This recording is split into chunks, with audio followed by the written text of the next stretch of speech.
Welcome and thank you for joining me. This is Laurie of Laurie's Heirloom Sewing.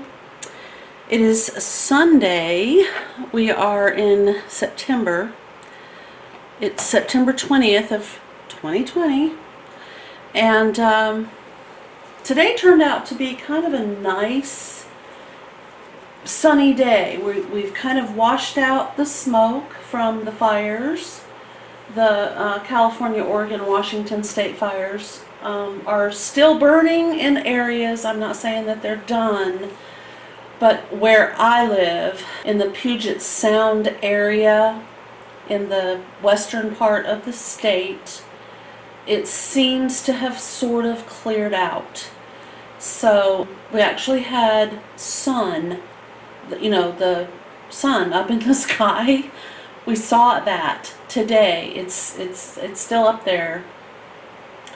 I probably sound like I'm babbling and rambling. The sun is kind of a big deal after not seeing it for, I don't know, too long. I'm just going to say too long.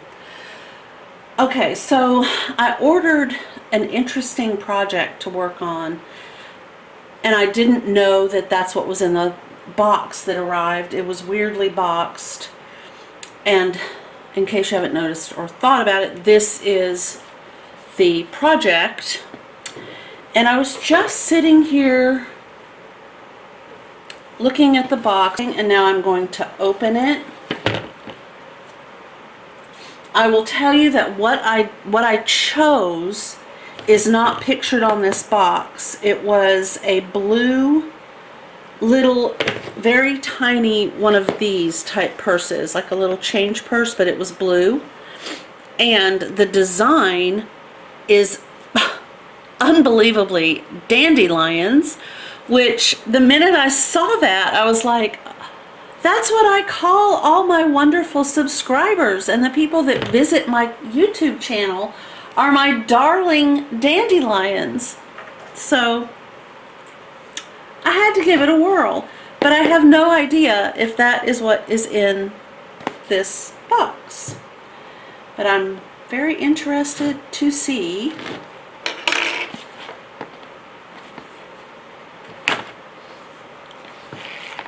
I'm trying to cut through the plastic. That I need to use my paper cutting scissors. Let's see if I can, okay.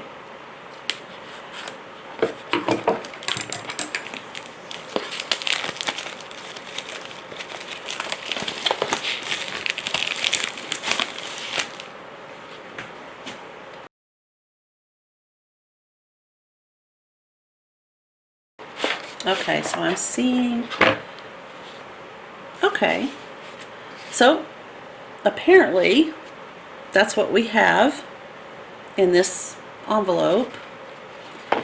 There is a hoop.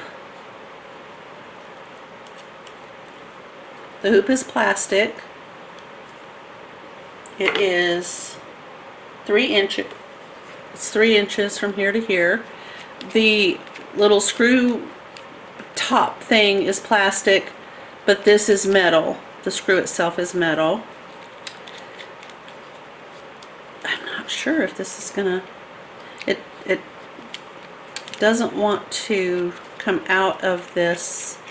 It's like it's got a, yeah, see there's a trough, and then around the inside there are sections that fit into the groove and I guess hold it into place while you're working on it, which I may or may not use. I don't know.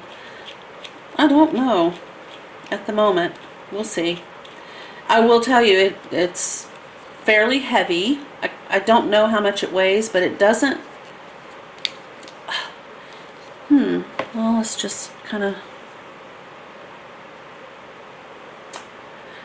This Coke can is half empty, half full. It's right here, and they basically weigh the same thing, the only difference being that there's Coke moving around in the can and nothing moving here. So it's fairly substantial weight wise, okay? And then I don't know what else. Okay, some snips. a ring thimble. I don't know if you've ever seen one of these. They fit, they're adjustable, and they fit most people, and you can turn it whichever finger you choose to put it on, and you can use it to push the needle through whatever, even if you're sewing, you know, like actual sewing, you can use these. They're quite handy. I'll just stick that up there like a crown. That's kind of cute. Okay, and we'll see about these snips. I won't test them on anything but thread because that's all I would ever use them on. So I will pull some thread from the bobbin of my sewing machine. I think you can see it right here. Oh my gosh, let's see, maybe if I, okay, oh, that was funny. Well, they cut through all but one tiny strand and kind of left me with a mess. So I don't think I'll be using these. I don't like to take a chance with my floss, but I'm not going to throw them away. My husband is often in, like, you know, looking for some kind of a thing in his garage for stuff, so he can have that. This is for winding up floss. Here, oh, here is a little tiny needle threader. I think you can see. Yeah, there we go. Okay. I hear, do I hear more? Oh, I think I see something else back there. I'm scared. It may be taped, so I'll open up this side.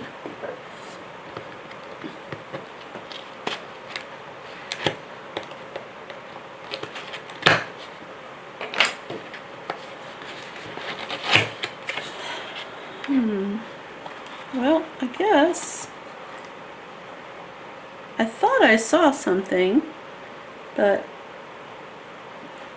I don't think there's anything in there. It's a substantial cardboard box. I'm not going to get rid of it for sure because I can always use those. So I have a needle threader, and I have a floss windy thing, and I have a hoop. I've yet to run across any sharp needles, but so there's that. I might use this to,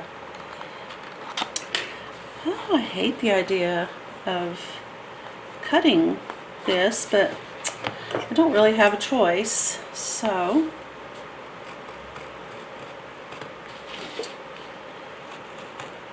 okay.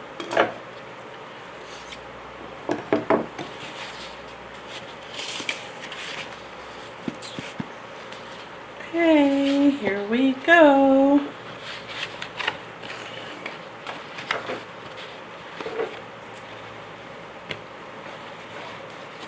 So it looks to me like this would be the instructions on the construction of this little change purse.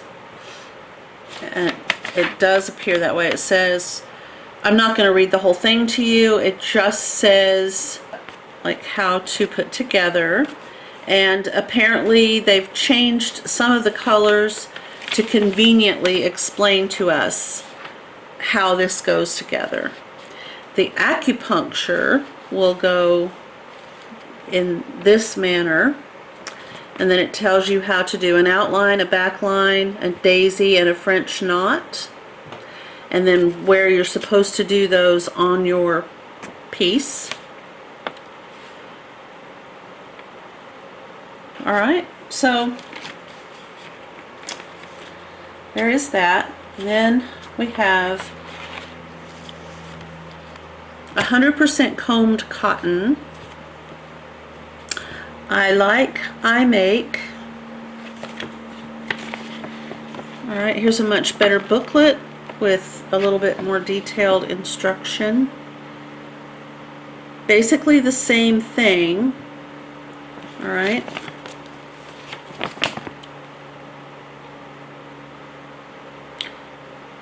Alright. Okay, so here's the purse top. This was so attractive to me. I have to tell you, I love colored glass. And those beads are, they are just my jam right there. Let's see if I can, I mean, look how pretty they are. I really want to open this, but I'm going to wait just a minute. It's hard to do. Okay. Alright, this looks like a type of interfacing, and it's got this interesting webbing on it. I'm going to try to move this without disturbing it too much. So I don't know if that's even visible, but it's quite webby. It's not attached. I thought it was at first, but it's not. So here's like batting, quilt batting, wadding, and then this, which it doesn't appear to have a gluey side. I don't feel glue. Alright, I'll put this back over here. Point the camera down where you might actually be able to see what I'm talking about. Okay, so open this up, and here is a needle. No, this is a pin. It appears maybe it's something we're supposed to use. I'm just gonna say that is so weird, and I don't know if it is erasable ink or if it's just ink. I do know that I'm not going to use it. I don't know. Okay, so here is my floss card.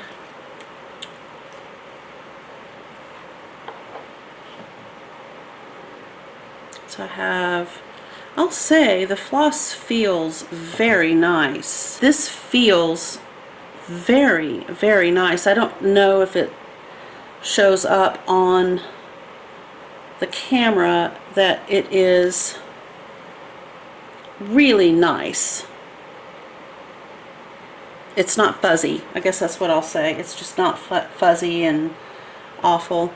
Okay, this appears to be thread, and I am sure that I'm supposed to use this to stitch the bag together.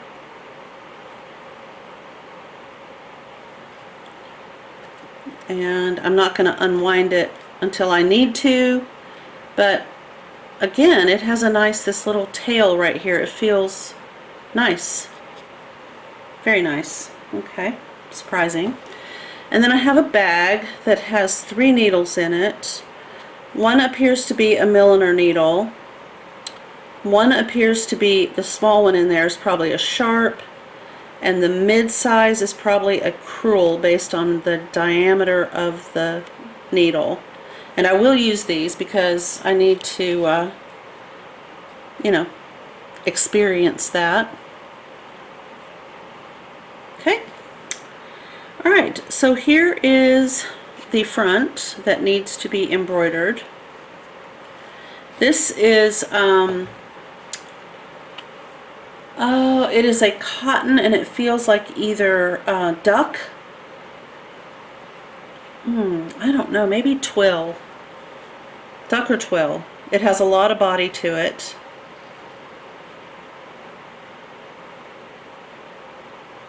This is the reverse. But again, it doesn't feel inexpensive. Okay, and here are the pieces that go to, this probably goes around. There's where you would cut it. And it's identical, I assume, on both ends. And then this would be the back. I'm thinking that this is the side that's the wrong side, and this is the right side. We'll see. Let's just see. Yeah, I think so. This goes like, yeah, I had it upside down. Okay. Yeah, okay. This is potentially the lining, which, how cute is that? I mean, my dandelions are absolutely stars, heaven's sakes. So this is the lining.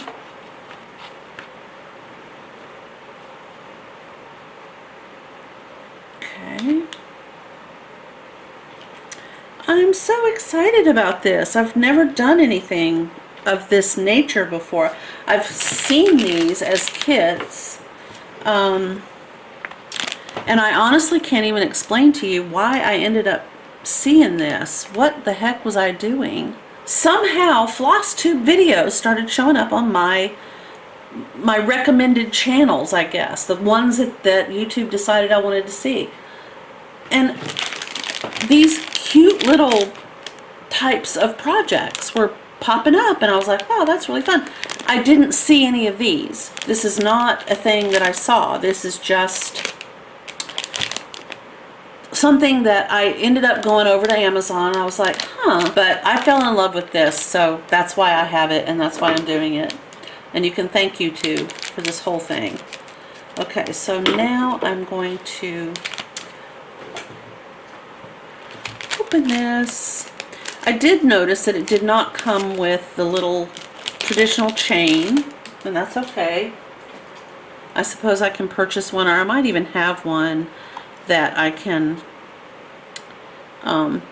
use right here. I don't know how.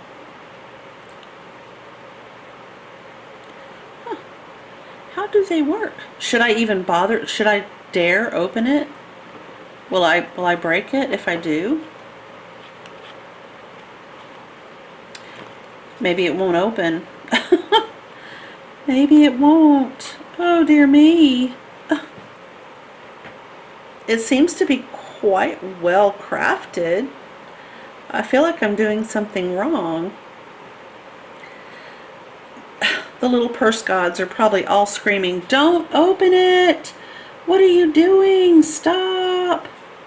Yeah, I can't get it to do. What the heck? Oh, there we go. You just twist. Okay. Yeah. There. That's weird. It's like a shark mouth. I swear, I bet that's what this is called. Oh, I just love this. They feel like glass. They don't feel like plastic. They kind of look like glass. They look like glass marbles. There's no way for me to know. I mean, it is quite substantial. It's heavy, so it feels like it might be glass. Okay. All right, so that's that. I'm excited about the whole idea of putting this little project together. I guess the first thing I'm supposed to do before work, you can glance over this manual to learn about material, steps, and stitches. Each thread consists of 6 strands. Draw out strands one by one. If the embroidery is to be produced using 2 strands, pass 1 strand through the eye and then fold the strand. If the embroidery is to be produced using 3 strands, pass the 3 strands through the eye without folding them. The figures show how to match colors, but color shadings arising from printing are inevitable. Please select threads in line with numbers and follow steps shown on the figures. Patterns on the foundation, which are drawn using ink soluble in water, should not be wetted during work. A finished embroidery can be soaked in water without the need of removing the plastic frame. Such soaking can avoid excessive wrinkling. Stubborn prints, if any, can be cleared using cleaning solution. Okay, so it doesn't say on page 1, it doesn't say to start. So number 1, cut the embroidery cloth that has been finished. Okay, so absolutely we do the embroidery first, which in all of these projects that would to me make the most sense. So this will go into this little teeny tiny embroidery hoop, which I'm going to use, why not?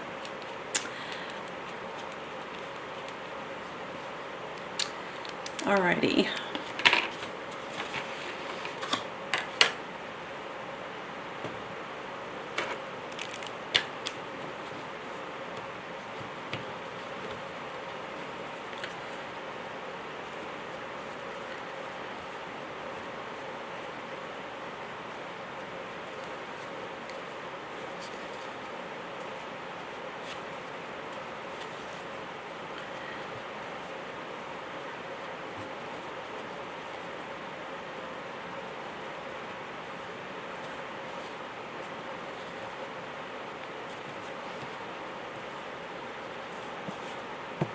Okay, so there we go.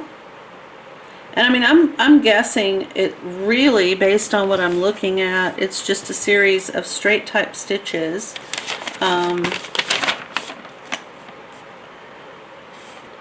On, you know, how to make your backline stitch.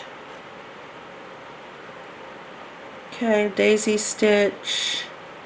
That's obviously the French knot, and this is the outline. Okay. So they say that they want the back line done with 2, they want the daisy done with 2, they want the outline done with 3, and they want the French knots done with 2. Okay. Alright. Okay, so I think I'll just go ahead. I'm going to get started on this. And then in the next video, we will be putting it together because, oh my gosh, it is just too cute. I'm going to do my very best to remember to link this in the description box below. I love the fact that it came with all these cute little things like the thimble ring and the needle threader, which I don't think I need, and a bobbin winder, or a floss winder. It's nice. I mean, seriously, it really is a thoughtful kit. I wish these worked, but how funny is it that they want to, like, do this? Maybe I can use them out in the garden. They're just awful. They truly, truly are. They're absolutely awful.